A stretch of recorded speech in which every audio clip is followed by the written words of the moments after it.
Also, it's quite nice. If I write something and people say, you know what, I think this is shit. I honestly prefer the honesty. Yeah. It's never personal Yeah. because, it's nice if people come with their, point of view and, And it sounds cheesy or it sounds shit, I prefer if I hear that before you know, but then also if I think it's great, I wouldn't change it.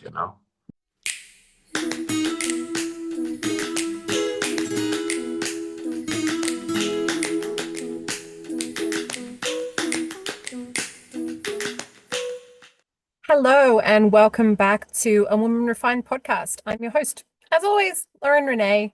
And this month on the podcast, we have my really good friend, Johan Johansson. Or is it Johan Johansson? Or is it Johan Johansson? As you'll find out at the end of the podcast, apparently I don't know how to pronounce my friends' names at all.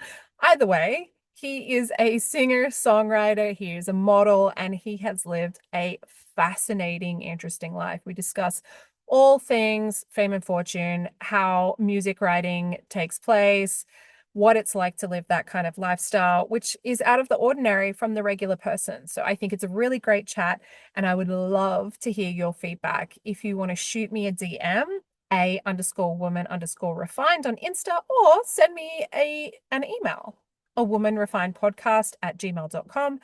I love to hear what you think, and I love to hear what's going on. Also, if you could do all of the internety things, if you feel so inclined, it really helps the algorithm. And we all are a slave to the algorithm now. So do all those things, like, share, subscribe, 5 stars, 1 star, whatever you feel. Leave a review wherever you're listening. That would really, really help me and this podcast reach more people. Otherwise, I'll leave you to it and enjoy this awesome chat with Johan Johansson. The whole culture in Australia is don't try too hard for anything. And if you try too hard, we cut you down. It's called tall poppy syndrome. All right. So like it's embedded in our culture where it's like anybody who tries too hard at something, if you get too successful, if you make too much money, if you get too big for your boots, where everybody will cut you down, your friends will like totally unplug my Well, computer. it's a bit like a bit of a jealous culture kind of thing. It's not jealous. It's like it's very repressive in that kind of Yeah. way. Like, you know how Americans, their whole thing is like be the greatest version of you that you can be. Like Yeah. achievement is really like inbuilt to their culture. And Mm. that's like a part of their identity is like to really like the American dream is to be successful.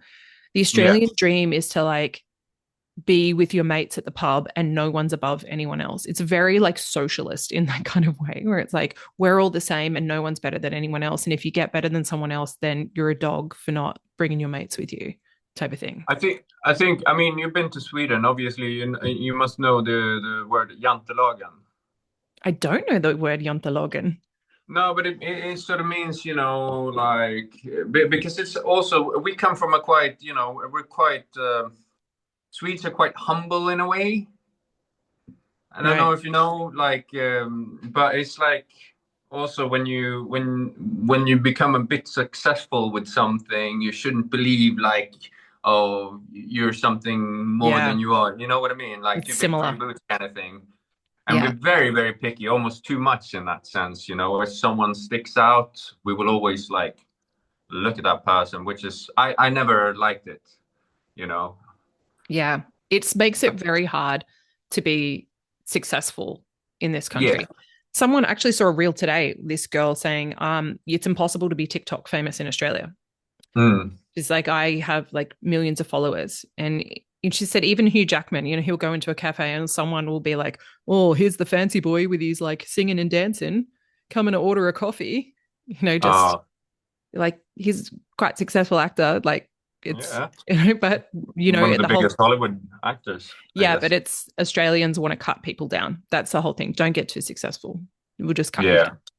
Well, It's I really think sad. I think Sweden is a little bit like that as well, which is, to a point where, it shouldn't be a sin to believe in yourself Yeah. and believing in your own success and stuff, you should be supportive of one another and proud, not put people down just because, they they're achieving something or they believe in themselves. It's not a sin. Yeah. As long as you're nice and humble, I think it's a good thing. Yeah. You should be an inspiration, not the opposite. I agree. Actually, we should probably just start the podcast because I quite like this conversation already. So Oh, I thought we had it on. we do have it on, but I haven't introduced. Normally, I just cut this out and edit it. Okay. Well, the introduction can come now then. I will introduce you. So, Yeah. Okay. Johan Thank you. Johansson, welcome to Yeah. A Woman Refined Otherwise, podcast. no one will know who I am. I know. There's this random person talking. Yeah. So, Johan What Johansson, is this guy? welcome to A Woman Thank Refined podcast. It's so nice to have you here. And yeah, it's lovely to talk. You and I have known each other for 9 years now. Yeah, which is crazy to think about. 2016 we met. Yeah, and we haven't aged one bit. That's no, the crazy part. We still look the same. Yeah. We met at a kebab shop in Stockholm, Sweden, where you tried to convince me to get a meat kebab when I was a vegetarian, and it didn't go down well. Yeah.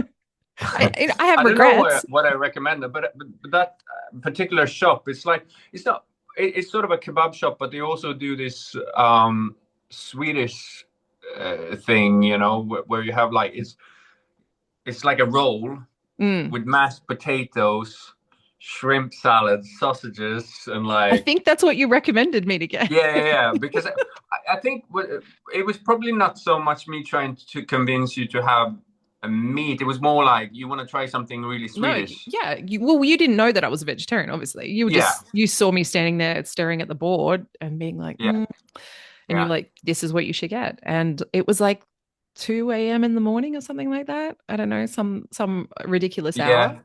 Yeah, and, sounds like I would be that's the time of the hour I would be there, Yeah.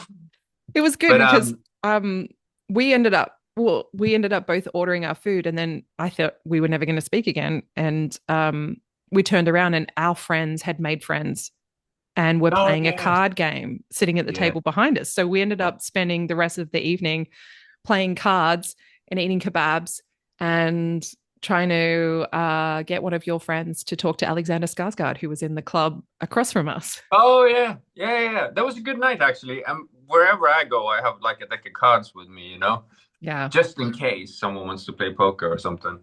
But that was a good night. And what's funny about the place that you mentioned is, what's his name? The chef, Antoine Bourdain or something like that, the famous American Anthony Bourdain. Yeah, who sadly passed away. Yes. I saw in one of his episodes he was actually at that kebab place. Yeah. There you go. It must be good. I don't remember the kebab at all. I mean, it's such a funny night because I think I was drinking, but I don't think I was particularly drunk. And I had been touring Stockholm that day with friends of mine who are Swedish. Shout out to Maria and Josh. And I was in like hiking boots, jeans, a singlet top, and like my friend's fedora, just going clubbing. I was like at the nightclub with all these girls in their heels and dresses. I was just in my like tourist gear. And I don't remember anything. I remember going to Tradgarden, like that nightclub. Oh yeah. There. And then I went somewhere else, which was like across the road from that kebab shop. And then I was like, let's just go get some food to my friend. And I don't remember the food. I don't remember, like, that whole night is pretty like uneventful for me, except that you and I met and we've now continued this friendship for 9 years. Yeah. Internationally. Like that, what a significant moment. You would never think that two people standing at a kebab shop next to each other. Yeah. And then here we are on a podcast 9 years later, still close, still talking all the time. And I just love that for us. No, but I think when you meet people that you can have like also deep, meaningful conversations with and share mutual interest in art or music, whatever it might be, is great, and something you should nurture, Yeah. And like for me, for example, living abroad for so many years and having to adapt, coming to different city, that's been a really important thing for me to make friends Yeah. in places. And it's hard maintaining friendships because you're in different places all the time, and you might not even see people for years and years and years, and you live your own lives. But it's good. It's good today. We have, FaceTime. What the Yeah. fuck did people do back in the days, They wrote letters, Johan. They wrote letters. Yeah. Uh, You seem not I, so like pumped at the idea of writing letters. yeah, no, I don't think many of my friendship would have lasted. Not much of a I would have letter written you guy. letters. Yeah. Well, yeah, I can't remember if I ever wrote a letter to anyone. I wrote a letter a couple of weeks ago. I just don't, sometimes I write letters and just don't send them because I need to say things or I need to like process something and then I just don't send them. I have them in a whole book. I have Yeah. a bunch of letters that are But it's unsent. nice. It's nice, actually. It feels way more personal, and you have someone's handwriting as well. Yeah. That was something I really cherished when I was traveling because I wasn't just traveling like most people do for like 1 month or 2 months. I was living in Europe. I was there for a year. I was potentially moving there. I came to Sweden because my friends were there and I wanted to see my Mm, friends, but I was also looking at the University of Malmo thinking that I was yeah. possibly going to study there. And I was, really considering, is there anywhere here for me that I could live, but not realizing that Europe pretty much shuts down in winter. So I Yeah. just No, didn't don't know move that. here. I think, yeah, I think your climate is I a lot loved more. Sweden. Sweden was like Uh, one of my favorite places. I was you know just, what? It's good in so many ways. I think it's great, and I think for people coming from different countries, it's quite easy to adapt to our culture, and yeah. You all speak English. It's great. we all speak English, and I think in general we're quite friendly Yeah. towards people and very Yes. helpful. It's not like when you're in Paris and you're asking for directions and Yeah. someone asks you to go fuck yourself. It's like, Yeah. you know we're good in that sense, but I do think like if you can take the winters and the sort of darkness, then Mm, then it's good. But yeah, even I struggle with that, and I'm brought up in the north, so yeah. I think it's what you're used to. Yeah, I've seen the photos of like your family cabin and stuff in the midst of winter, and it Yeah. and I know that you're telling me, oh my God, look at this, it's terrible, and I'm like, wow, that looks so pretty, like a postcard. No, it's romantic and beautiful for a little while, but I Short think, time, exactly. yeah. I mean, I'm I'm not much of a winter person, but at the same time, winter is there, and I try to each year become a little better with, almost lying to myself and saying I like this. Hmm. I like the winter because, but there's a lot of stuff you can do. It's just like I don't mind the winter. It's just too long. Yeah, it is really It's long just now. I wish, summer would last for like 6 months. Yeah. And So, but okay, so for those who don't know, mm, you are a model for yes. your living, and you Mm, also have been in a band. You're a lead singer of Six Black Cordelias a long time ago, and so you're a mm, musician. You do this kind of stuff. So you travel quite mm, often for your work. mm. Let me ask you, where, if you could then live anywhere, where would you live? I mean, I lived in probably like 7 or 8 countries by now, which has been a great experience. I see it as, being able to do this for a living and being able to travel the world and get paid for it is a blessing. Yeah. Um, but it's like it's a blessing and a curse at the same time because you become home everywhere and sort of nowhere. Mm, Like it's weird in that sense. Sometimes when I go to England, I actually feel more at home there than I do in Sweden, yeah. which is funny. But I mean, would now I'm older, maybe a little bit wiser.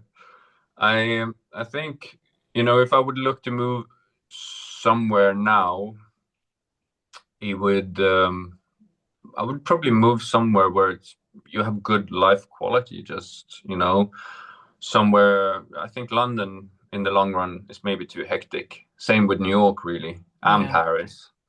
And so I'd probably move somewhere, south, Spain.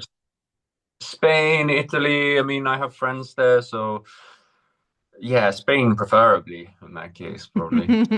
Yeah, there's good food, sunshine. People are just, I don't know. There's something about Southern Europe. They just know how to appreciate life, Yeah, and 100%. yeah, they're just really, really happy people dancing in the streets. Always music going Yeah, on, and it's fun. yeah, it is. It is. They really know how to celebrate life in a way, Yeah, they really and I enjoy every moment. yeah, yeah, And definitely. the best thing about Europe is like, if you need to go anywhere, I mean, back then for me, it was like 60 € Yeah, on Ryanair to just pop yeah, up to Sweden. And, everyone I know was like, who lives in England, they're like, oh, we'll just go here for a weekend, go here for a weekend. It's not too bad if you do need to access somewhere else. So you can just live somewhere like Portugal or yeah, Barcelona. I mean, I personally yeah. prefer Barcelona Barcelona. over Madrid. I found Madrid to be um I found Madrid to be almost like someone had painted a picture and then like painted paint over the top of it. I felt like it had all this beauty that was underneath all this concrete. It felt really odd to be there. Like it kind of felt like Sydney in a way, but Sydney has no ancient history and ancient culture the way that Madrid does. So it felt Yeah. really like the dichotomy there. I didn't like it. And I went to Oh, you fashion. didn't like it? I didn't like it. No, I was Oh. like, take me back to Barcelona. I love Barcelona. It was You know beautiful. what? It's interesting you say that because I always put them in comparison to each other, Mm, Barcelona and Madrid. And I've been in both cities. I lived in Barcelona for a whole summer and rented a little flat, with a garden and everything. It was incredible. And Madrid, I'd probably been like 10 times for student airport, bye bye. But one time I had like a week off there and I got to experience it a little bit. I would say I prefer Barcelona, as you say, like mm. you have the beach, there's a totally different vibe going on. But I do think my impression was that people are a little bit friendlier in Madrid, though. Yeah, that's why? Because I think that there's less tourists in Madrid. I think Yeah, Barcelona gets the majority of tourists. And so people yeah. are a bit like standoffish, like this person wants something from me. Whereas Madrid, Hmm. it was more locals. And I did have that experience too. I stayed with a friend of a friend who was an artist and he was wonderful, very, very gracious host. And he took me out and introduced me to his friends who were wonderful. And then his friends were part of Madrid Fashion Week. So then he gave me tickets to Madrid Fashion Week, which again, I went to Madrid Fashion Week in my hiking boots because I didn't have any. just I think back on That me was back probably then. That maybe was good.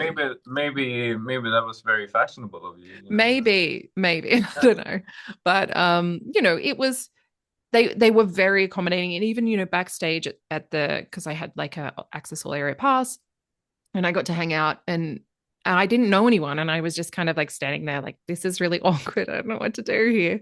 But people Yeah. were so lovely. People were really wonderful and really welcoming and oh, where are you from? And having great chats. And so I found that Madrid, I totally agree with you, was a much friendlier place, much more welcoming. But I just felt like when I was in it, almost like they were trying to cover up the beauty of like in the architecture and all of their history with like modernism. And I Mm. really just was like, this, like Barcelona really embraces all of that. They're like, look at all our ancient stuff and look Oh at all yeah. of, you know what I mean? They're very more Yes. like, this is who I am. Whereas Madrid's like, no, no, no, we're like hip, we're cool, we're up with the times. Don't worry about like this palace over here. Like, I'm like, no, I but I think it's want to see the also palace. I think it's also a bit of a more of a pulse going in Barcelona. Mm. It's for people to enjoy the city, whether you like, training or going out and partying or Yeah, experience, the city. I think Barcelona probably has a little bit more to offer.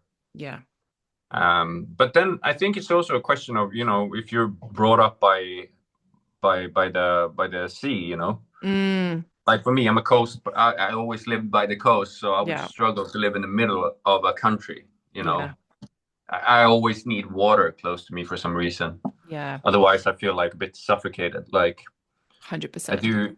I used to, when I was younger, we used to go to the mountains in Sweden, to ski resort, and it was like 5 hour drive.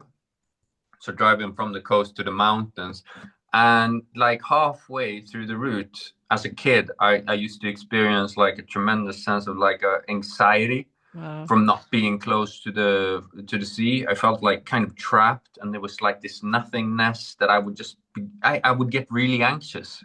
Yeah. I just wish I could like shut my eyes for like 2 hours and then. It's so fascinating. I have the same experience because I grew up in the Blue Mountains, which is all bush, and Mm, I hated it. I always felt claustrophobic in the bush. And, mm, when you met me, I was a raging hippie, and mm, all of my hippie friends were like nature and bush. And I felt like that was the worst place for me whatsoever. My favorite place was always on the coast, looking out at water where I felt it was very spacious. And yeah. I felt that same thing where I felt like confined by like my environment and I didn't like it. Whereas the Mm, ocean is for me is so, I don't need to go in it all the time, which is why I think I could live in a cold environment as long as I was near water.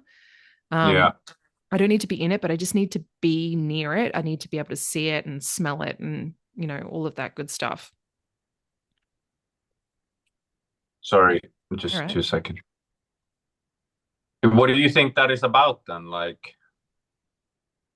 I don't know. I just don't think I think that for me, when I'm in the bush, like I don't even really enjoy like bushwalks. I like hikes where I'm like, where I live now in the country, it's like very paddocks. It's open mm. space, countryside, rolling hills. I love that. I could go for Are you close walks. to the water then? No, I'm an No. hour and a bit away. Well, that's not too bad. Yeah, but it's not like popping down the road, In unfortunately. Australia, that's close, isn't That's true. That's true. it? Yeah. Yeah, we're fairly close. It's a 24 hour drive. Yeah. Well, that's true. My friends, like, they drive up to Gold Coast in one day, and that's literally a 12-hour drive that they do in one day just to go on holidays. Wow. Yeah, that's a long drive. Yeah, really long drive. But I'm sure it's worth it. I'm sure it's very pretty. Yeah, look, Australia has so many different kinds of environments where it doesn't matter where Mm. you go, it's generally quite pretty. Mm. I do find that like our city is beautiful in so many ways. Sydney is just gorgeous in terms of Oh, I love Sydney. the harbor and everything like that is stunning, but we don't have the kind of history that Europe has in Australia, and I find that really it's a bit disappointing. I love the culture in Europe. I love going there and being like, wow, I'm walking on this same road that Caesar walked on. That's Mm. wild to me. Like that's so cool. Yeah. Or like, hey, my friends took me to this. I can't even remember the name of the place. They were from Linköping, but we went to like the lakes around there and where they have a family cabin. And you are just climbing up the rocks into the bush. And we went lingonberry hunting up there, and it's I think just I'm and you've very sick. got all the mushrooms and not hunting, collecting. We got all the with the little Yeah. scraper thing that you have, the Yeah. little Yeah. Yeah. shovel Yeah. For the scraper. Yeah, berries. Yeah. yeah, did that, and we got all the mushrooms, and I was just like, this is so cool. Like this is what it would have been like to be Nordic, like to be Norse times and to like forage Mm. living on the lake here. Like this is like, wow, this is incredible. And in Yeah. Australia I just, always ask myself, like, how the fuck did people end up here? It's so cold. Like, yeah. why? Why?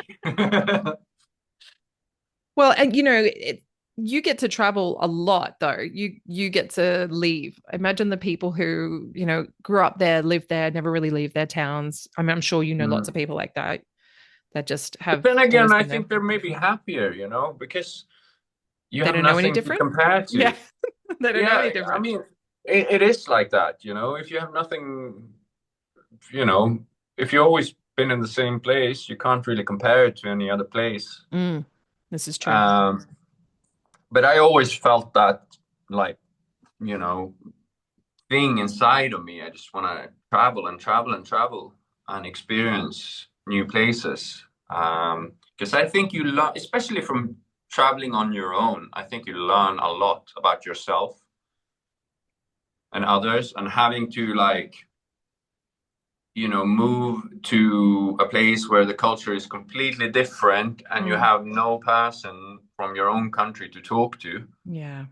You just have to You have to try adapt. to, yeah, you have to adapt and try to fit in. And it gives you, yeah, it gives you tools to, just be a bit more open-minded and willing to meet new people. And I think that's beautiful. Yeah. Is it hard for you though with relationships because Mm. you don't stay in the same place often? Like you're not like someone who goes to work 9 to 5 and then you come home No. every day and you have a routine. Like you have campaigns that you work on and you go Yeah. on different shoots in different places. And then you have your music stuff as well on top of that. That must be a strain on any relationship Yeah. that you have. I mean, yeah, it has been, uh, but and sometimes it's been a bit easier dating people in the same industry, kind of thing, Yeah. because you have an understanding. Yeah. So I was engaged back in the days, and she was working. My fiance was working as a model as well. And sometimes we would be away from each other for a long time. Like she would go model in Japan, I would go to the States, and we wouldn't see each other for months. But Mm. it was still never any. I mean, it could be, of course, tough at times, but it was also quite good because we had such an understanding that this is what we need to do. Yeah. And There's a compatibility there because of the lifestyle. yeah, yeah. So, but of course, I mean, it's not the easiest thing to plan. I remember getting engaged, and we booked tickets to go to see my friends in England, and then we were going down to Italy. And my agent phoned me up, and they said, "Can you fly to Greenland?" I was like, "Greenland of all places." Opposite direction. I was like, "Fucking hell, you can find a more remote place." I didn't do it in the end, so. Yeah, it would have felt a bit strange. Just, see you later. Yeah. Just got engaged, but I gotta go. I got to fly to Greenland. Yeah. Yeah, but Yeah. no, I think you have to learn, but it's important. Like any relationship, it's not only love or chemistry. It's communication, 100%. and yeah. Love is not enough in the end. I always say that to No. people. People don't understand unless you've kind of been in those situations where you have love for someone, but there's dire incompatibility. And Yeah. it's like there's nothing really wrong. They're not a bad person. They haven't done anything wrong. It's Oh. just it's not going to work because there's no compatibility there with lifestyle or with values or whatever. You can love Yeah. the crap out of each other, but that means nothing in the end if you can't forge a life together. Yeah, it doesn't necessarily have to be that you're too different from each other, because sometimes that's a good thing, that you're Agree. not Yes. exactly similar, but you have to have an understanding and respect for Yes. each other, and that's the most important thing. Yes. So communication is really, yeah, is key, I would say. Yeah. Absolutely. I have a But similar like because I worked in the entertainment industry. But mm, I know a lot of musicians as well, having studied the music industry business back in the day and then working a little bit in the industry. And yeah, it was like it's a similar thing because they're on tour all the time. And mm, or when I would go to someone's gig and I'd be like, sorry to bother you at work. And they're like, thank you for acknowledging that this is me at my job right now. Like you wouldn't come to mm, someone's, office building and just expect to have their attention the whole time. Like this is my work. So mm. I think it does help when you have a level of understanding of what is required of that person because it can feel like, oh, they're not paying attention or they're not, you know, as focused as they would be because it is such a different lifestyle. It is out of the norm. You can Yeah. have 15, 20, close to 100 jobs that won't affect the kind of lifestyle that you have in relationship. Like someone could be a fireman or a accountant or a product manager or work in a restaurant or whatever, and they have very similar lifestyles, but doing something that takes you out of the country for long periods of time, it's vastly different than Yeah. everybody else. So it is really like a tricky situation. You really chose two professions that were very exciting, but yeah, Yeah. challenging in many ways. It's not boring. It's not No. boring at all, but but it can be quite, I think, uh, challenging in the sense that it's hard to plan anything. And Yeah. I can get a phone call now and say, "Hey, can you fly there tomorrow?" Yeah. I've had that with really short notice. Mm. Literally just pack the bag, go to the airport, fly. It could be a model got canceled or whatever, Yeah. and they call, "Oh, can you do this job? You have to fly in like a few hours." Yeah. So sometimes it's really, really difficult. Of course, you can say no, but at the same time, in a freelance industry, you don't want to do it. I always wanted to take all the opportunities I got, Yeah. unless it was like a bad job. Yeah. Did you get scouted? Is that how you started, or did you apply for that? No, no, no. I got scouted. It's nothing I thought of ever. I was discovered in Los Angeles the first time Were by a you there with your photographer. band? No, no, no, no, no. I wasn't making music then. I was there on holidays actually because one of my good friends had moved there. So I was there visiting him and we'd been, yeah, having a good time, probably partying for like 2 weeks. But on the way back on the airport, a photographer approached me and he said, "Are you a model? Like, I'd love to take some pictures of you and send to agencies because I think you could really work." And then I was scouted, I think, two more times before I eventually said yes. So I was kind of discovered by this former model. She was successful in the 80s and stuff like that, working, I think, mainly in the States, but across the world.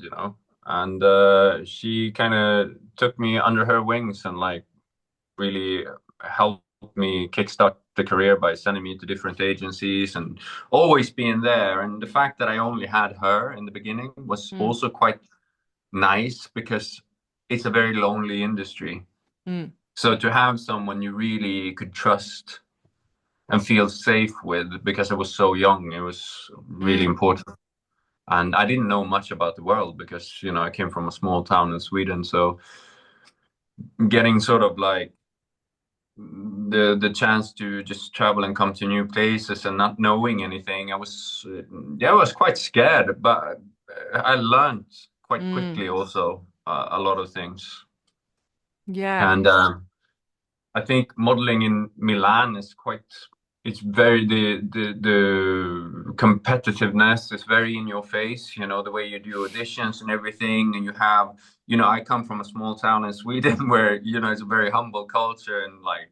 Ooh, it's a sin to believe in yourself, and all of a sudden you see some tan Brazilian coming in on a skateboard and a spliff, and like, "Hey, ciao, Bella." Hey, it's very. It was big. Big contrast to say the least. But I think Italians are once, not humble. no, no, no, no, neither are the South Americans, I Yeah. think.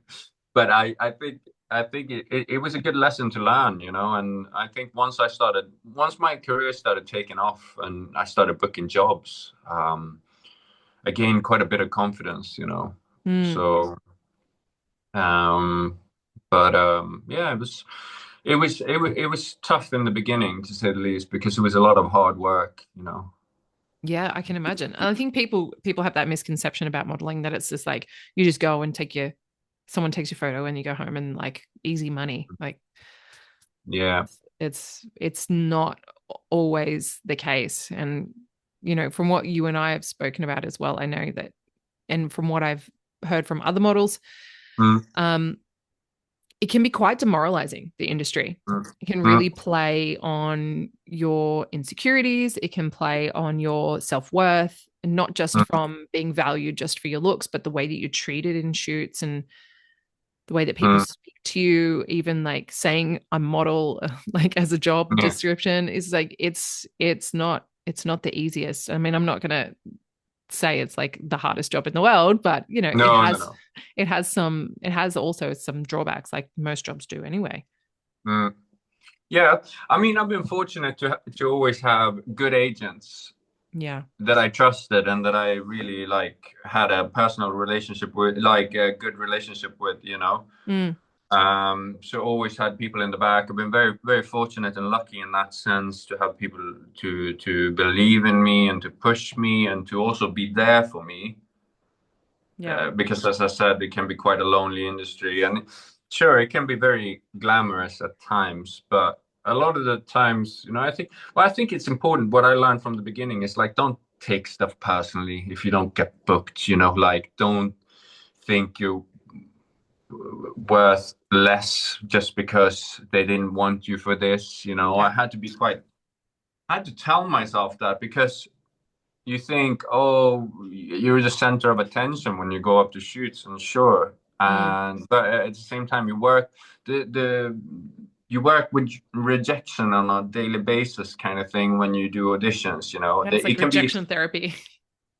I mean, if they don't like you and they see a lot of people, I understand them as well. But if you go in and you do an audition and there's loads of guys just coming up, sometimes when they're not interested, they would just look in your portfolio and it's like one picture and like bye, kind of like that. And of course, it hurts sometimes, but Yeah.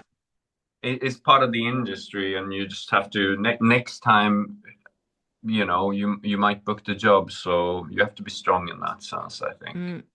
Did you ever, I mean, to ask a personal question, did you ever have jealous partners because of like the way that you are in shoots with like some of the women, and then you've got photos of you and other women in like very intimate positions plastered all over the world? Does that ever become an issue? Do you see that often? Like, I don't know, no, maybe not even for you, but for other people that you know who are models, is that like a big thing? Yeah, I think, I don't know, maybe for people I've dated that doesn't really know like the industry. I mean, it's obviously, I can imagine it's being hard to see if you're like, you know, a bit intimate or shooting with another girl. But at the same time, I'm there for a job. It's not like it's professional. Yeah. But if you don't know too much about the industry, maybe then it would be harder. But Yeah. I think, yeah. I mean, yeah. And you've got lighting and makeup and wardrobe and hair, and everyone's making you look all beautiful and glamorous all the time. But Yeah. it's a very constructed pose. It's a very like constructed moment. It's not like this organic, intimate moment that's suddenly been captured. So No. But I mean, yeah, I've had shoots and TV commercials where I had to kiss people and stuff like that, which is yeah, it's different. But I yeah, think it's acting at the end of the day. yeah, It's I always thought about it. You always, whether you say it or not, you always step into some sort of character. I rarely stand there as myself. yeah. You And you yeah. you're moving into acting now? I don't know. Maybe. I mean, I would like to try it. Let's see if something can happen. I would love to give it a chance. I mean, because I think the industries are quite similar, the way it works with Yeah. auditions, etc. And but I think obviously it's also industry where you have to be, you know, lucky to find the right people if they see something in you and can give you the right auditions and something happens, then yeah, sure, I would love to do it. Yeah, that's kind of my wheelhouse. My background is like on that side, and it's a similar industry, but it's different in many ways as well. Like the longevity of those jobs Mm. is like a lot longer. You might shoot in September and then it's not out for another 2 years. And then you Oh got yeah. to do promos for that and all that kind of stuff and have interviews and talk about it. And Yeah, yeah, it's a long drawn out process. It's yeah, it's full on. I Um, think for movies it can be extremely. I mean, I've seen some movies that are being shot for years. yeah. It's crazy. It must be quite draining, I can imagine. I think what's draining is like in particular because what I doing PR and publicity and promotions, public relations, having people and taking them around and doing interviews with Mhm. radio, TV, magazines back then. I mean, we don't really have magazines that much anymore, but we would be sitting in interviews and we would have, or we would be at a hotel, we'd book out the lounge there, and then you would just have journalists after journalists after journalists come through. Next, Mm. next, next. And everyone asks the same questions. And What you is have that? to give the same enthusiastic response every single time.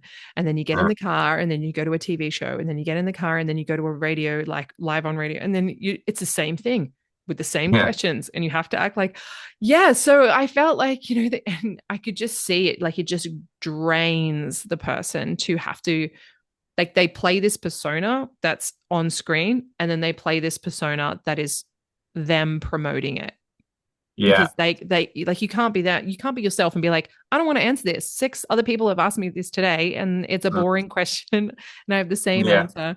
You have to play the game. And so they have to then put on this second persona that's like their public persona. God forbid they do anything out of line or step out. It's tricky. It's tricky time. Yeah. And you probably have to be quite excited about it as well when you promote stuff, and be really enthusiastic and Yeah. stuff like that. So, and that in itself can be quite draining if you're not feeling the best that day or whatever. Yeah, or if you're like But Robert Pattinson and like you hated your work on Twilight, and he's just like, it's so funny. There's all these interviews where he's just like he shudders to think of his own work. He hates what he did. He hates the show. He hates, really, yeah, he's like totally thinks it's the worst acting, the worst script. And he's now, 10, 15 years later, who can admit that. But he was yeah. like, it was such a struggle to be like, yeah, go and see this movie, when I really just hated the movie. I've never seen the movies, but I guess maybe if it's something that he did in his early career, then I can sort of Yeah. understand it, maybe. Yeah. What was But it what was must, music like for you though? Because that's a totally different, that's not this performance that you have to kind of like play out. This is your passion, this is your life. And I can imagine playing the same songs every night, if you're like touring, is exhausting and annoying. And you might yeah, just want to play new stuff, but everybody wants to yeah, hear the old stuff. But that must be a very different outlet for you, like playing music and getting into the band stuff and doing all of that and writing and producing and yeah. recording. No, it comes straight from the subconscious and from the heart, I guess. When I tend to like when I write a song, I just fucking you work on it so much in the procedure that you become sort of tired of it after a while before you even put it out or Yeah. whatever. But it's a great thing. It's a beautiful thing. It's a very intimate thing, and doing it with other people is like it's the most beautiful thing ever. We were 7 in the band, which is quite a lot of people, and seeing everybody putting their effort and their style to the song, and we didn't put any chains on each other. Like I would never say, hey, do this, do that. We weren't like that. We were a unit, but everybody had their unique sound. Mm. Did it And start with 7, or did it start with 2, or how did it like end up? Because that is a large number for a band. yeah, well, it started with I was actually in a studio because this guy I met, he said, oh, you can sing.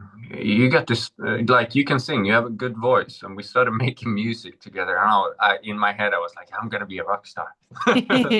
Yep. And so we went into a studio together, me and these 2 other guys, and we were recording this demo. And there was another band rehearsing in that place. And we sat down in sort of like a little lounge outside the studio, and the guitar player from that band said, can I hear what you recorded? And then he just told me, like, I want to make music with you, like I like your style, like your vibe. And so we Cool. started writing together, and we had such a creative flow. We would like literally like just write a song per day, just boom, boom, boom, boom, boom, just going for it. We found each other really easily, and then he came to visit me because I had a flat in Berlin at the time, and he came down to stay for a week or 2. and write some music. And I remember he knew a guy there who, like, because we needed a bass. Mm. He said, "Do you mind if we borrow like a bass from you?" And he came around and he was like, I can play it if you want on this demo." We were like, "Sure." And then all of a sudden there were three of us. And from there we sort of like, yeah, build it gradually. Just keep meeting And people and going, come join our band. yeah, exactly. It was a bit like that. And I think by the time we were six, because we were recording this song, and I was like, I really want like a sax on this song. And then yeah, we were seven in the end. I think people were kind of skeptical to that in the beginning as well, but I could really hear like the sax. I really wanted a sax for that song, and tremendous sax player. So Yeah, he's great. yeah, he's really really good. So So and piano, like talented at piano as well. And oh yeah, brilliant, genius. yeah. So I was the fortunate one. Everyone was so talented. I think everyone was really really great musician, and so fortunate that I had the guys that could really really fucking play. I think it's really vulnerable to be the person who writes lyrics in particular. Mhm. Like I feel like if you're writing music, it's kind of like this creative outlet that anybody can interpret in whatever way. But lyrics, you and I were just talking the other day about like Mm. what they mean and how, like, because I write poetry, and then how scary that is for me when I go to open mic nights and I have to like share my poetry with people. And I'm like, especially even if I've written a poem about someone and they're there, which has happened to me before, where I've been like, this is about you. And it's Yeah, not very kind. yeah, It's a vulnerable thing to like put lyrics out and write those songs and have these thoughts and then share them with the world. It's a really yes. vulnerable process. You have to be a certain kind of person that's quite resilient to, I think, feedback that might not be so kind, or in other ways it might be kind, but people might misinterpret what you mean when you write that, because it Oh means something yeah, completely different to them, and you have to be like, cool, that's your thing, but that's not what I meant when I wrote it. yeah, 100%. And it's also interesting because you can have an original idea in the beginning what you think a song is about, but then for yourself it changes meaning during the Mm, whole process. Oh, I actually think it's about that. And sometimes it's also a lot of subconscious stuff that comes out. mm, It's I think I've never sat down with like a pen and paper and started, okay, I'm gonna write lyrics now. It's always like you create the melody and something just come. I'd like to improvise in the beginning to see what comes out, because I think there's a certain feeling to it that you can't really. I don't know. It happens in the moment, kind of thing, and then you yeah. take it from there. Because when you improvise, there's usually quite genuine feeling that comes from inside, Mm. and you start writing from there. So in the beginning, you might not even know what the song is about, but yeah. Yeah, I feel like that about like free writing. When I do poetry, like sometimes it'll be months and I haven't written in a while. And I feel like when you don't write, you get out of practice, like oh, Mm. I forgot I could do this.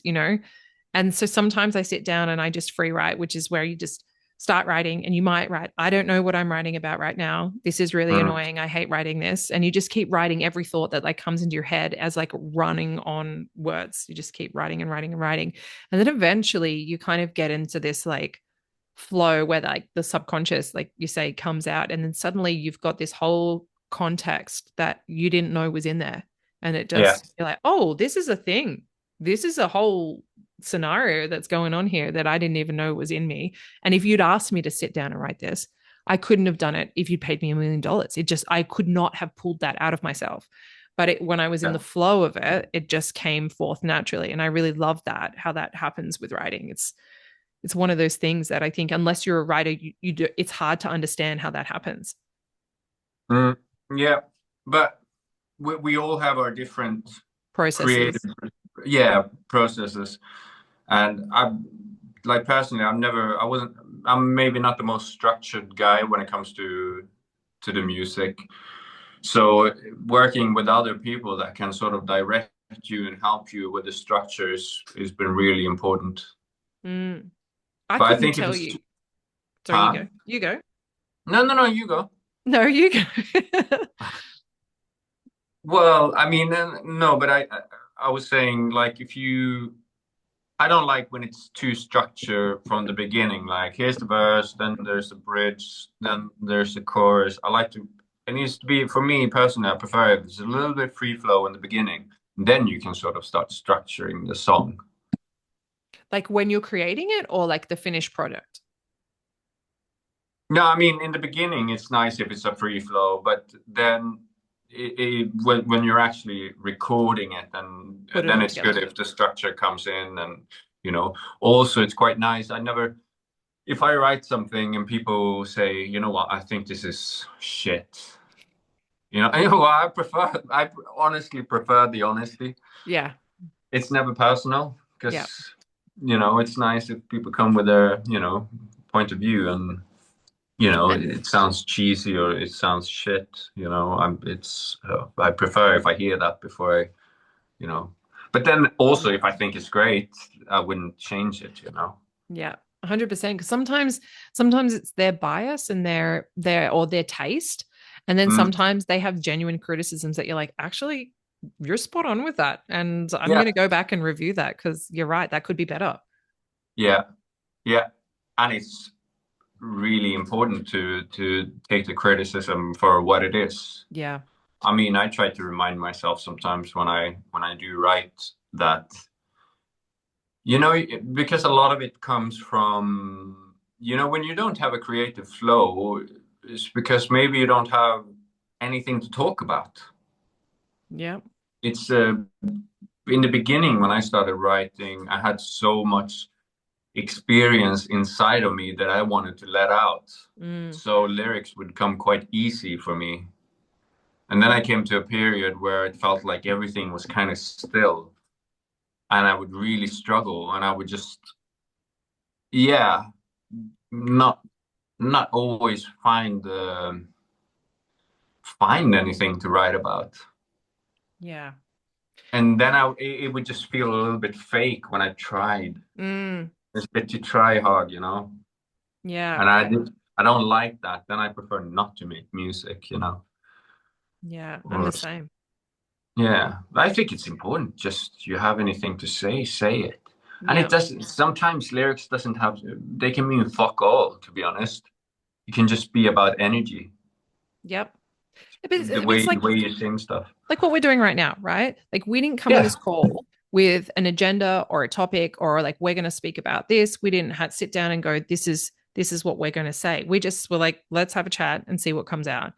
And like Mm. this could be beautiful or it could be shit. And we don't know. We're just in Yeah. the process right now.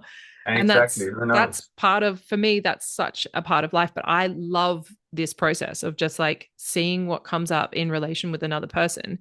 And Mm. then this is like in some ways this is my art, this is what I put out into the world and be like, Mm. here, this is a piece of me that you guys get to consume because I just love doing this. Like I could do this Mm. every day and Yeah. never be upset about that. Like I would be super stoked. I'd love this. So Yeah. it's just, I think that's just like the process that you go through. I wouldn't know how to turn my poetry into a song. Like I think there's skill involved in those types of things as well. But Send me some stuff. I can do it for oh you. my God, I could never. I could never. I It's could so try. I could try. vulnerable. It could be a fun experiment, Oh only for my, your ears. oh yeah, maybe. We'll see. it's it's funny though, because look, I think there's skill involved, but I also think that like you either have this naturally in you where you can access certain parts of you, like you're saying, if something needs to be said, that you're brave enough and you're connected enough to yourself to say that, or Mm. you're not. So like Yeah. there's two aspects to it. I think, you've got that and then you've got the skill of like making it into something beautiful as well. Yeah, but half of the time I don't even know what I'm writing about, honestly. I don't remember when I And first spoke to you about writing lyrics and you're like, yeah, half the time they don't mean anything. I was No, like, what? no, they do. I mean, I think it was maybe a bit harsh with myself there, but they do mean something. But it doesn't necessarily be. It can be a bit subtle. You know what I mean? It's like it's not always so direct all the time. Sometimes it is, and sometimes it isn't. Yeah. Um, Sometimes you just go on a feeling, and but sometimes it's been personal. No, no, all the time. I think I asked you specifically. I don't remember what song it was, but I'd been listening to some of your stuff and I was like, who is this about? And you're like, it's literally about no one. There's not, and but it sounded like such a personal song. And I was like, Maybe I was wow, lying. maybe, maybe. But I Yeah. mean, I find that fascinating that that's what I mean about like interpretation. Like people are going to take what you have and they're going to make it mean whatever it means for them. Because I was listening to that being like, wow, this is an intense moment that's happened between Johan and someone else. And you were Mm. like, no, it's just like a feeling that I had on the day. And that's what kind of came out. And then other people suggested words and then it rhymed with this. And I was like, Yeah. oh, cool. Okay. That's really cool to know because I'd made up this whole story in my head about this scenario that had happened between you and an imaginary person. Well, I mean, sometimes you can take stuff from your personal life and you like it's like movies or whatever or books, and then you put it into, this story that might Mm, not be it might be a little bit personal, but not necessarily completely mm, personal. yeah.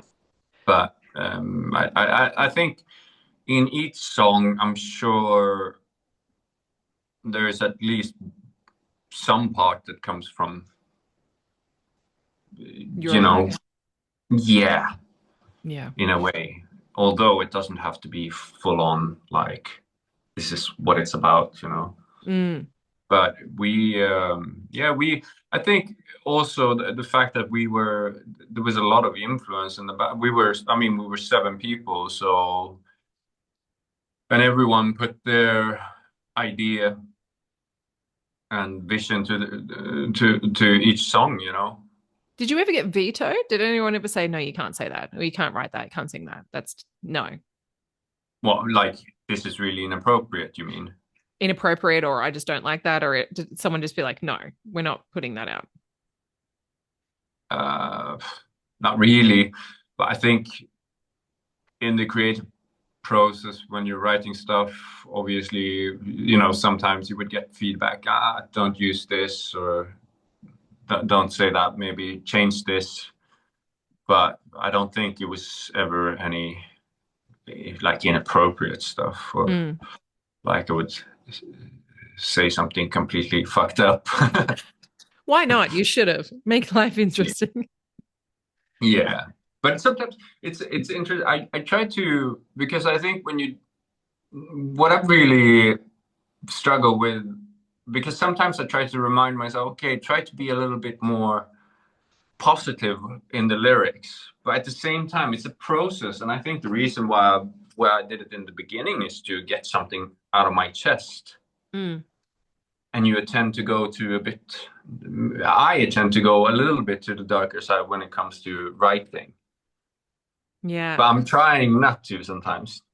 But I think that's what also that's what people connect to a lot is like the struggle is the darkness, is the things that they can't speak to. Like I said, those people who are not brave enough to put those things out there, who really resonate, like, oh, someone feels like what I felt, and they're Mm, brave enough to put that out, or they're self-aware, they've put words to this feeling that I've had that I don't have like the vocabulary or the emotional intelligence to kind of understand what's going on and put words to it. And they've just said this thing and it makes my whole experience make sense. And they really mm, connect with that. Like yeah. happiness is pretty like that Olivia Dean song that's out right now, that be the man I need. That Mm, that mm. really happy song that everyone's just like rocking out to at the moment.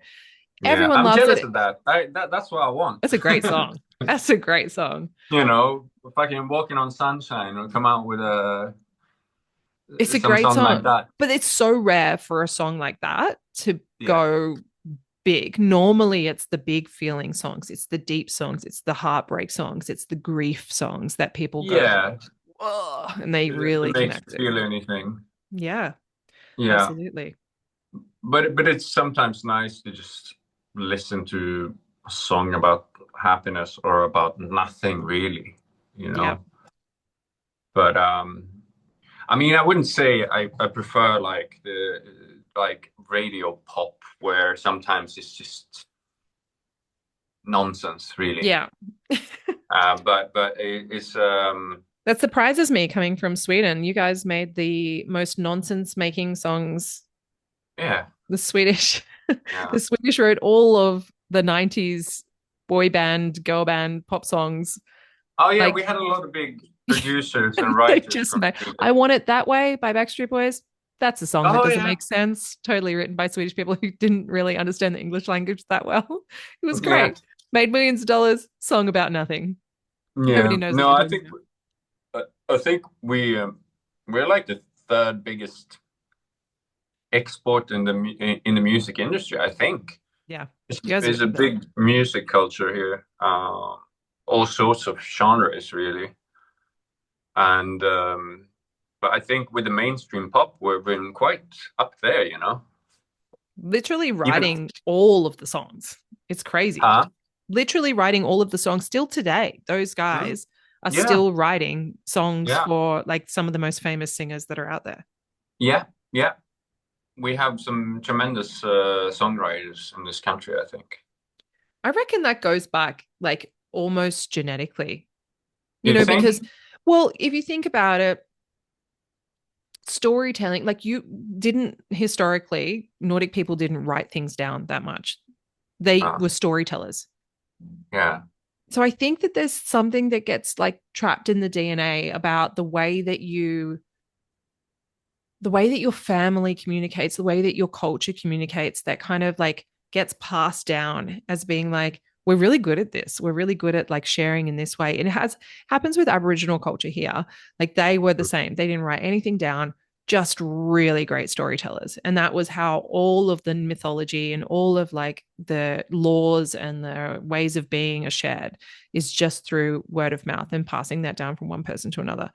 yeah, So I think that those type of things, it creates, not only like is it in your DNA, but it's also like it creates an accepting environment for you to explore that as like a person within the culture, because it's very accepted and it's encouraged and it's like, oh yeah, great grandfather has always done that, and it's always like part of your identity in a way, so you're free to just kind of go into it.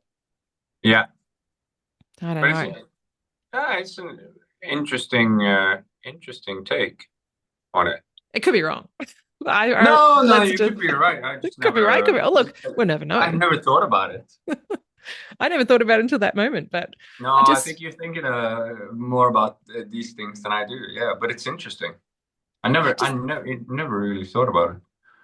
well, I think about like all that, like the Eddas that were written down, like they were a lot of cultures, not just your culture, but a lot of Mhm. like ancient cultures. They had songs. That was how they Yeah, communicated. Everything was through song, because yeah, people remember, like people don't remember when you say things like, hey, do this, say this is the law, this is what you should do and shouldn't do. People don't remember that, but people will remember things if they're in lyric form, if they're in, like even Homer, the you and I were talking before the call about how I'm studying Homer right now. He's the oldest writer in the world, but that poetry is song. So the ancient Greek it wasn't said as like, this is a poetry that I'm saying right now and it's spoken word. It was sung. And that was wow. how it was remembered for like almost 500 years before they wrote it down. Like they don't actually know when it started. It was definitely BC. And then, finally someone actually wrote it down. But how did they remember it through all this time? It was because they sung it. And there was Because they're rocking it out. yeah, well, they had someone, I can't even remember what country it was from. I want to say like Georgia or something like that. I can't remember, but they had someone who was one of those people who was a bard. He was one of those people who had been passed down generation to generation to generation, this song about his culture. And they Uh-huh. actually had found a written down script from the time when it was created. And he didn't know that. He'd never seen that. They got him in and he sang it, and it was like 4 lines or something that was different. Wow. Out of like, Wow. and it was like over an hour long that he was singing this song. And it was Wow. 4 lines that was different from the original text. And I just think that's like fascinating. I'm sure I'm getting all these facts wrong. Chris Robertson, who, if he's listening to this, he's going to fact check me because he was the one who told me about this. But like, it's something like that, something along those lines. It was just fascinating. Like, how can you have like so many years of heritage, and it's remembered, and it's purely because it's in song? That's pretty fascinating. But from Georgia. I don't know. It was somewhere around there. I can't really remember. It's if anyone wants to know exactly who it was, Yeah. I'm gonna say it's like episode 4, maybe, of this podcast. Oh, Chris okay. talks I'll about have a it. listen. Yeah, he talks about it. But yeah, it's fascinating. It's like, I mean, no pressure now when you're writing lyrics because people are going to remember it for all time. But Yeah, I doubt that. but you know, it could be. You could write that thing that like people then are going to remember. I mean, probably for our generation, we're probably all going to remember all the single ladies, all the single ladies, Yeah. all the single Yeah, ladies. Put your it's hands something up. catchy. I mean, it's almost like sometimes it's like music can be a bit like brainwashing. You know, you 100%. just have something catchy. I mean, I just sometimes start singing on songs I don't even like. Yep. It just has something catchy, and I was just, oh my God, I get really tired of myself just singing this song that I don't even like. Yeah, I hate this But song, but I can't get it out of my head. yeah, exactly, and they've obviously done something good. But it's yeah, and I think it's very difficult to. Sometimes the most simple things are the best in Yeah. that sense. You know, that's why you should never overthink when you're doing music, or you should always trust your feeling and go with the flow kind of thing. Yeah. It's nice to have other people to listen to it. Obviously, it's a beautiful thing if you share your music and you see people enjoying it or liking it. That's great, but you have to like it yourself as well. Yeah. Oh, well, especially if you end up going famous and then you have to sing that song over and over again in front Oh of yeah, millions of people. I mean, I think about Fleetwood Mac and yeah, like Rumors and them singing that, like any of those songs off that album to each other over and over again, like talking yeah, about your breakup, your very, very public breakup over and over again every night. Like, yeah, talk about trauma loop. Like, yeah. but in the end, I guess Yeah, it would become kind of meaningless. You'd be like, oh, it's just a song. We just sing it. yeah. Maybe they created some sort of distance to it all, you know. Because I think after a while, maybe you know that song is not even yours anymore. Yeah, that's true. That's So true. It belongs to the world. yeah, sort of thing. But it's always interesting because you know when you write something from the beginning and you have a demo, sometimes you just want to keep it the way it is. But then again, it's going to sound so much better in a studio with a full band. Yeah.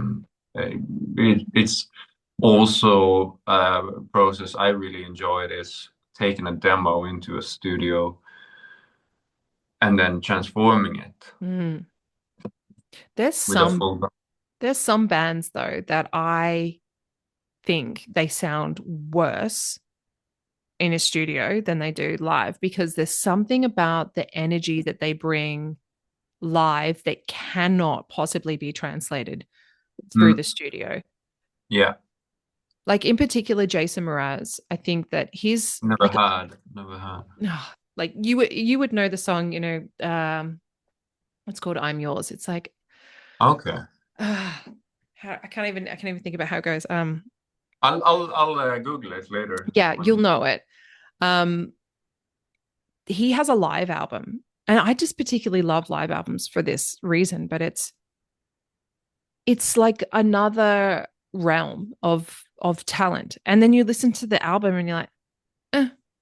Like I can Yeah, see why you're not like you're famous, but you're not internationally like well renowned because it just doesn't translate. But if everyone got to see you live like this, mm, my God, everyone would be a fan. Like, because this is incredible.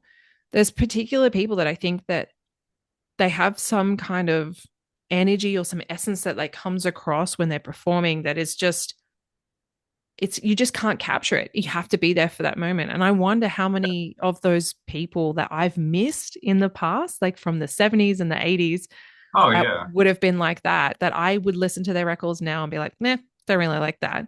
But would Mm. have had that little thing that I've just totally not been exposed to and never will be exposed to and have just missed it. I think, oh, how many great musicians and great songwriters and all of that are just go by the wayside because they can't capture that. They can't capture that magic. And then you've Yeah. got other bands that like are not that great live, but when they're in a studio, Jesus Christ, they like transform and they've captured the magic right in this album. And it's just phenomenal.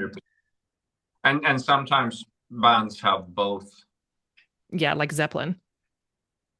Yeah, I've never seen them live, but I mean, I'm sure it also comes down to practice and being tight as a unit, learning Yeah. how to play live, and because it's very different from being in a studio and then playing the songs live. So it's practice, practice, practice, and just playing really. Yeah. And you Um, get to read each other on stage and you know yeah, what's 100%. happening. And I also think it's quite important, as you mentioned before, getting bored of your songs or having to do them all over again. You have to kind of like, I think live, possibly find different ways of doing them, Yeah. trying out different things, And singing them in a different way or playing them a little bit differently, just so you don't get bored with it. you've got to also remember that the people that are coming to see you each night, that's their first time hearing that. That's their first Yeah. time seeing that on stage for you.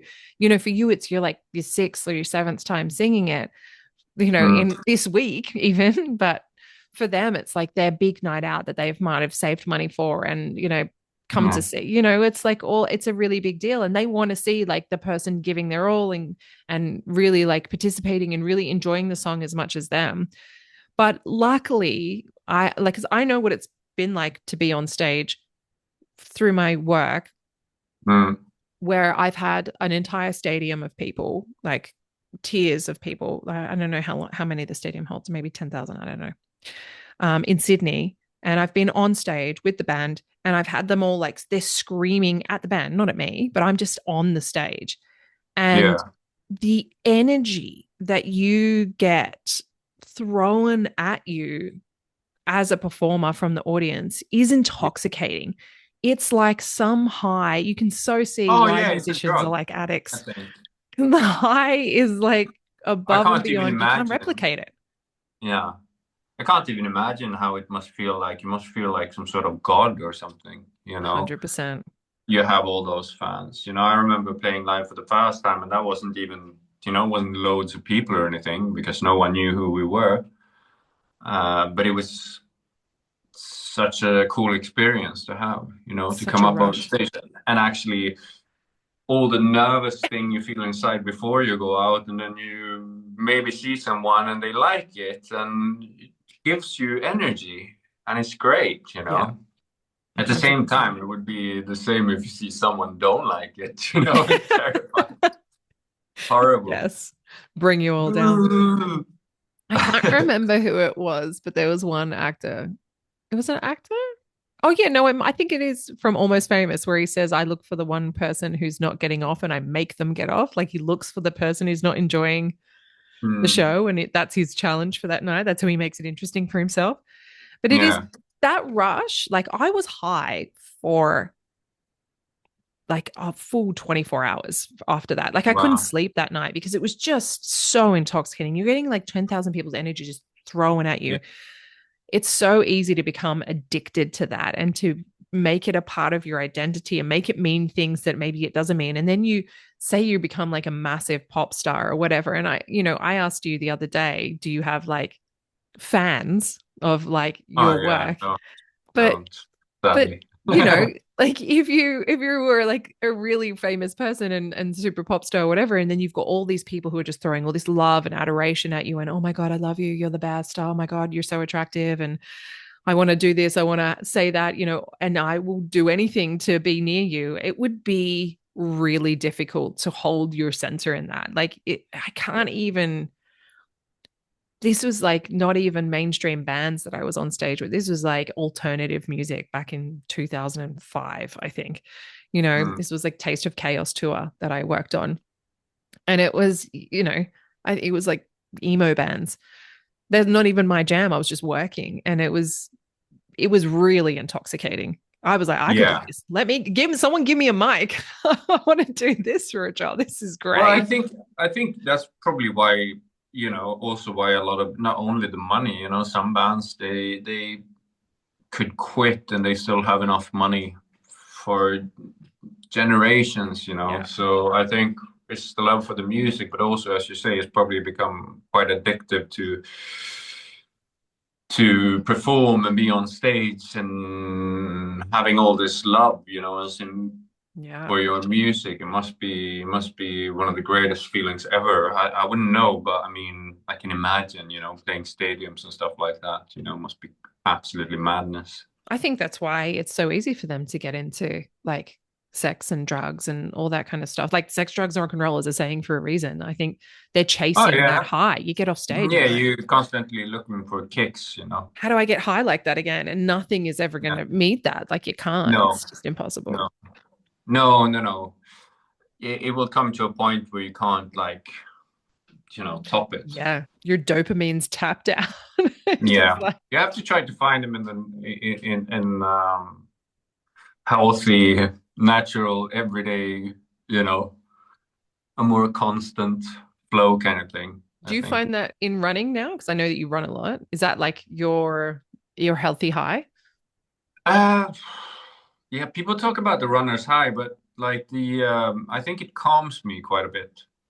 Whenever I feel stressed or anxious or you know, in a bad mood and I go running, it just helps me. It gives me clarity. For me, it's a form of meditation. That's pretty cool. So yeah, whenever I come back, I just feel it's so rewarding. I don't do it for fitness or whatever. Like I don't really run for that reason. I'll go to gym for that reason, but I don't really. Running for me is meditation. And I'm so happy I have it in my life. And I also think it's a great thing. It can also bring people together. Mm. For example, the other day I had this challenge on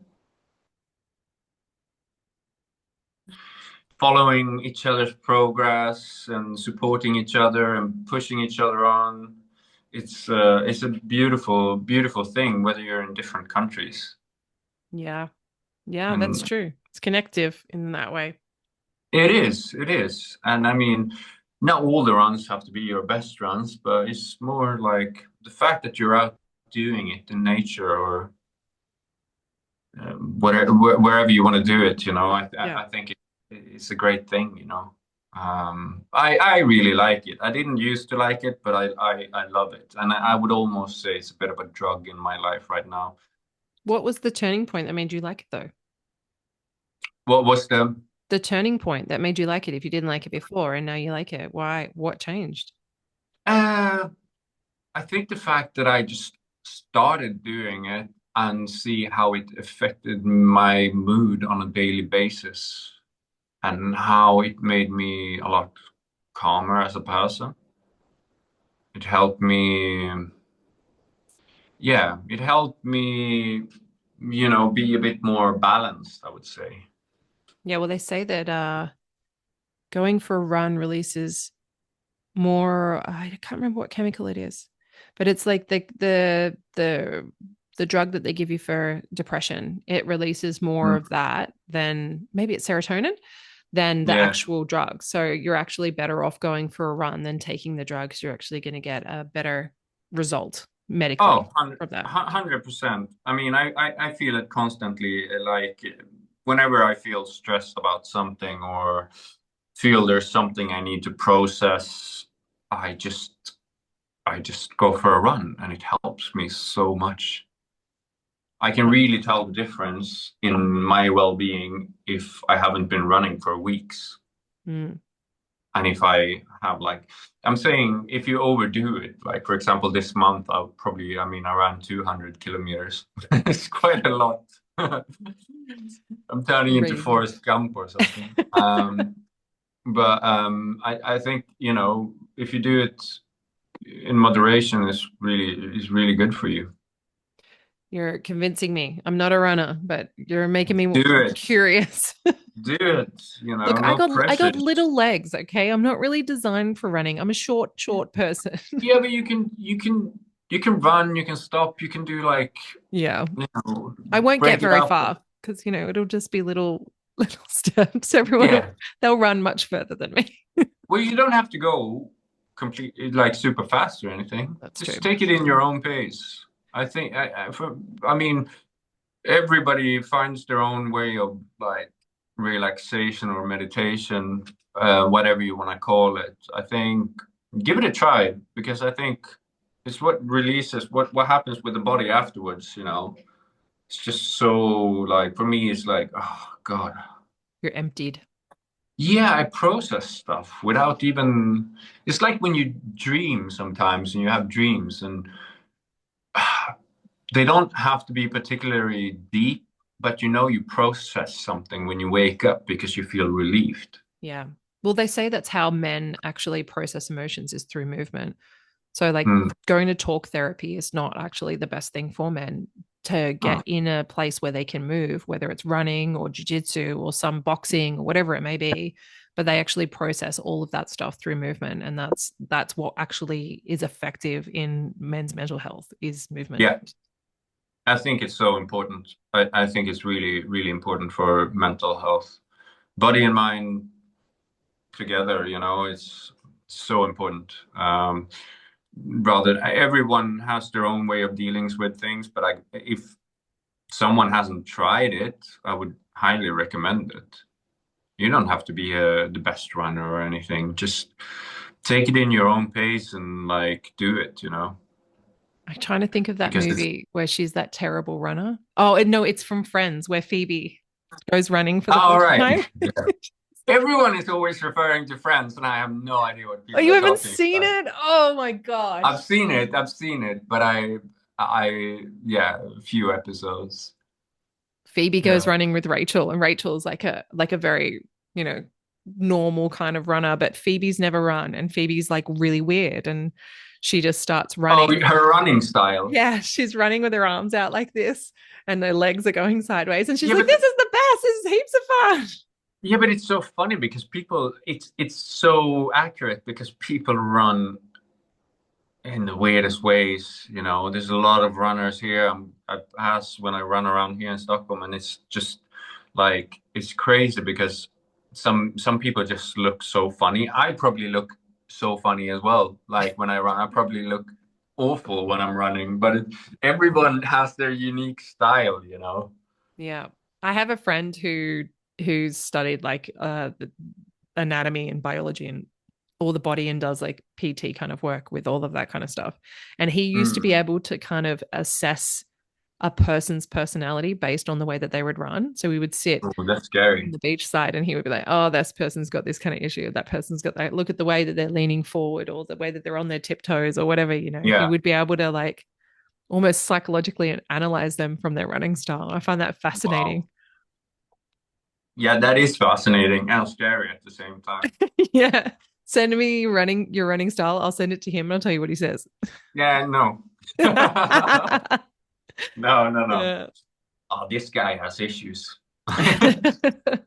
No, but yeah, it's interesting because yeah, it's just you can probably also learn technique because I don't think everyone is running in particular the healthiest way, you know. This is true. And I've never really thought about it. I thought about it a while ago, you know, with the steps. I'm quite I'm quite tall. Mm, I'm quite tall legs, but like usually I take quite short steps, but more of them, you know, like a yeah. bit more fast like that. But I tried taking longer steps to see how different it would be. and I started feeling aches in different part of the muscles, you know, in a totally Yeah. different way from what I felt before.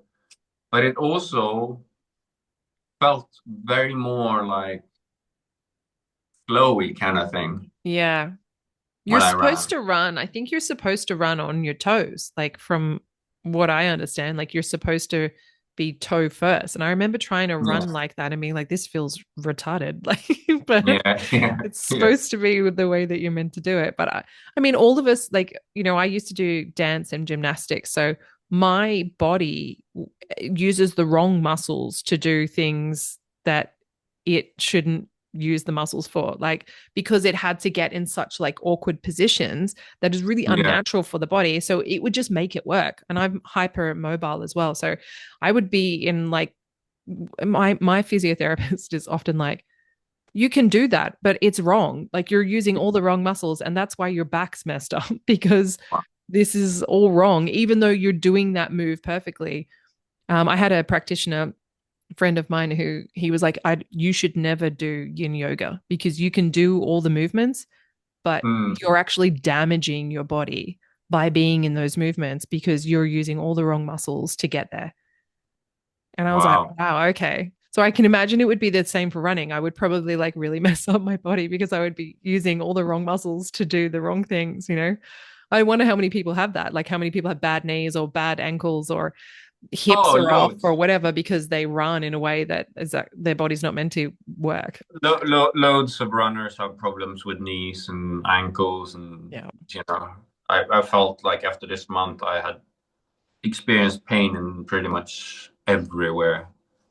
And they say it's Like, like normal, but I don't know about that because you think about like the Maasai warriors, the ones who jump in Africa. Is mm, that the Maasai? mm, I don't know. I don't Whichever know. tribe that is, the ones that Yeah, always jump all the time.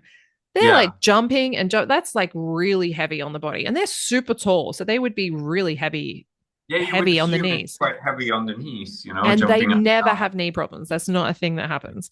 So it just must be the way that maybe it's modern shoes, maybe it's on pavement versus clay. I don't know what it is. It's probably a Yeah, combination of everything. it's Maybe, it's also what sort of surface you run on, yeah.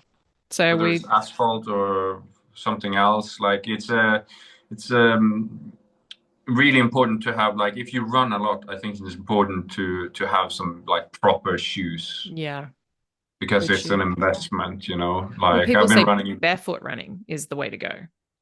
But Yeah, if you're going to run barefoot, would you run barefoot on asphalt? Like no. maybe only barefoot running in like the forest, In but then summer when it's really hot, what are you going to step on? I don't know. makes you run It's, really quick, yeah. like a Imagine on the cartoon with sand. like You're like, flames underneath. yeah, the worst. Uh, but yeah, it's I think I've been quite fortunate. I haven't had any injuries really from just minor things, you know, from gym. You know, Mm, I had a little bit of a tennis elbow, and they're quite tricky to get rid of.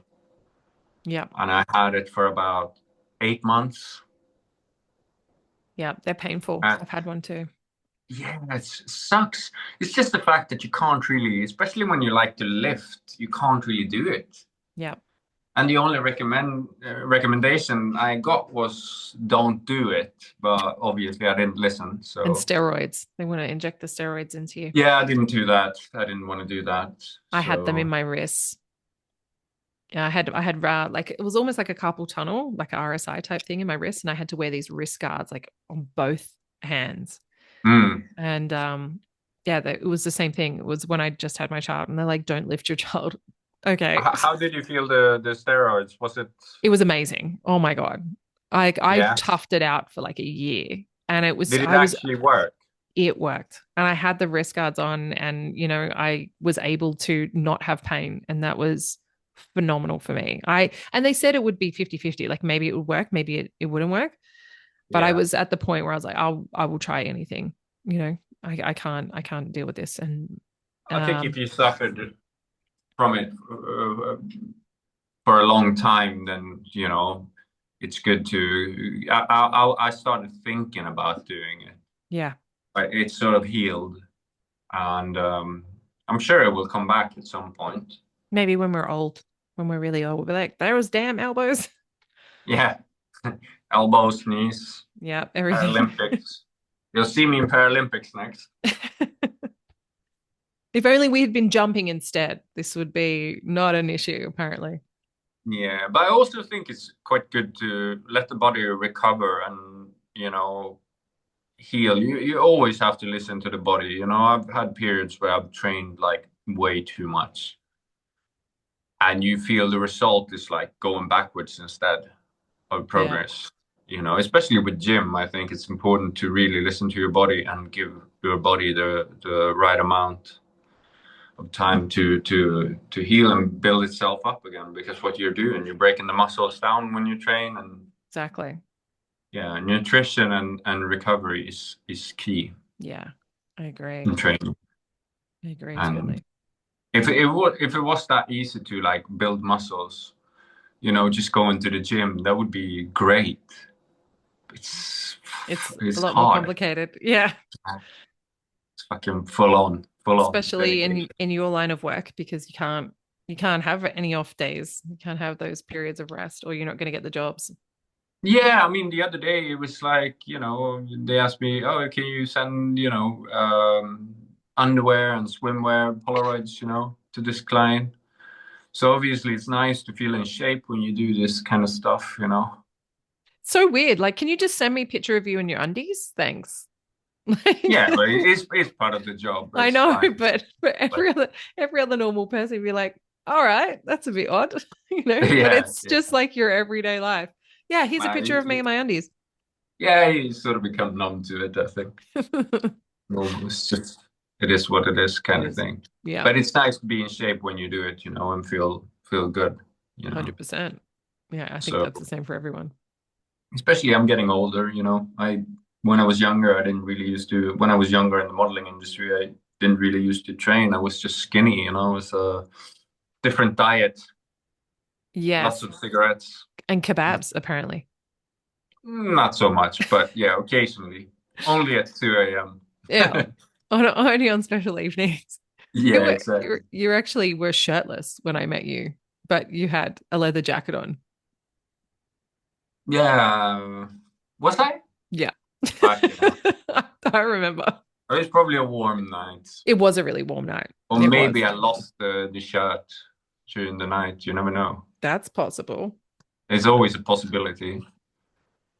It was, look, But yeah, it was a look. I was impressed. really? Was it Yeah, good? it was great. I was like, wow. Because when you were standing next to me too, and I just was looking at the board, I didn't look at you at all. Like we were just talking and I hadn't turned and seen who was talking to me. Mm. And then I went and ordered and you ordered after me and then I left. And then I looked at you and I was like, oh, okay. The Um, kebab man. yeah, I was just thought it was just some random person, but he The was like shirtless kebab this man. guy who was shirtless with this leather jacket. He was just like, got my kebab, and we're walking in the same direction. I'm like, where are you go? Oh, you're going to my table? This is my friends. You're like, this is my friends. I'm like, oh, our friends are friends. Okay. Ah.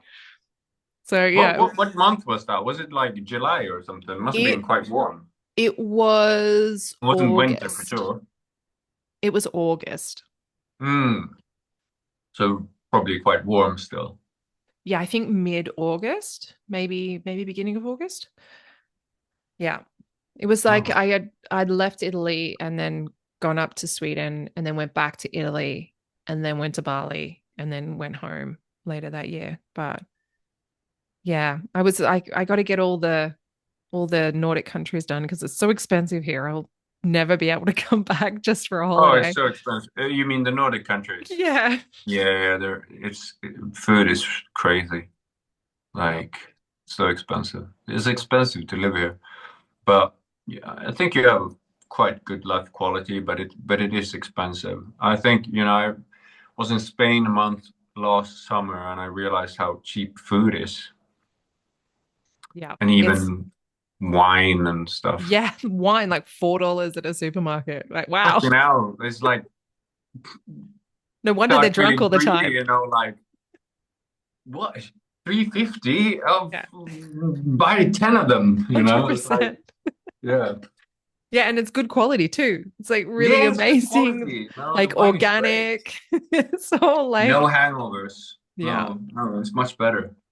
So that's why I think people really enjoy life. That's why I'm moving there for the food. Well, I think we both have to move there and we need to finish like, because we started our meeting with playing cards and we could just be Mm, like those old people, those old men in Greece that like sit out the front of the cafes all day and just play cards in the sun, shirtless. smoking a cigarette. And, That's yeah. it. They got their like their guts out and they're just like chatting away all day, just playing cards. That's life. I think Yeah, that's the key right that's there. it is. It is quality. It is absolutely quality. I have a friend I usually play cards with. We always play cards. We either throw frisbee or we play cards. That's what we do together. I love cards. I love Yeah. all board games, all that kind of stuff. I nerd out for that kind of things.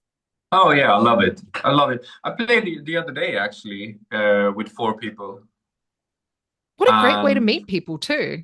oh, it's great. It's just like we went to this pool hall, and it was really loud music, and I was like, oh God, because we weren't really doing anything. But then we found a deck of cards, and we sat down and we played, and it was just great. It's always the It's just a best nights. great way of socializing, playing cards. I I love it. totally agree. Totally Yeah. agree. All right. Well, we've been chatting now for like a few hours. I think almost 2 hours. Yeah. So we should probably wrap this up. Yeah. Okay. Well, thank you for having me. Oh, thanks for coming on. I really Yeah. appreciate it. And if people are listening and they want to check you out and probably see you in your undies, where should they go to find you? Well, Find on these social saucy media, you photos. mean? Yeah, tell us your social media. And if you're doing any music stuff, tell us what's going on there and if you're ready to share that with people or where they should go when you do. Well, my social media, as if I sound very famous, Johansson official. Do you say Johansson or Johan Johansson? I don't know, Johan Johansson. Yeah. Okay. One's a Y and one's a J. Yeah. Okay. But no, it's two J's actually. Mm, But okay. regarding music, yeah, I have a new project that I'm working on at the moment, but it's very sort of, I'll let you know when it's out. Okay. It's very early stages, so just Will you put it on your socials if people follow you there? maybe. Yeah. Yeah. Okay. Could happen. Probably. How about Probably. they can follow me and I'll put it out Yes. and then that way they can find it. Exactly. Exactly. That Okay. sounds good. Yeah. I'll go back into my PR, put my PR hat back on. I'll promote you Exactly. again. New manager, I'll sort it from and the other way. hopefully get to experience that 10,000 people bus. That's it. I'll sort it out. I'll sort you out, darling. Don't worry. Thank you. All right. Well, it's my Well, pleasure. yeah, it was a pleasure. Thank you so much for coming, and hopefully we'll get to talk again soon. Yes. Mwah.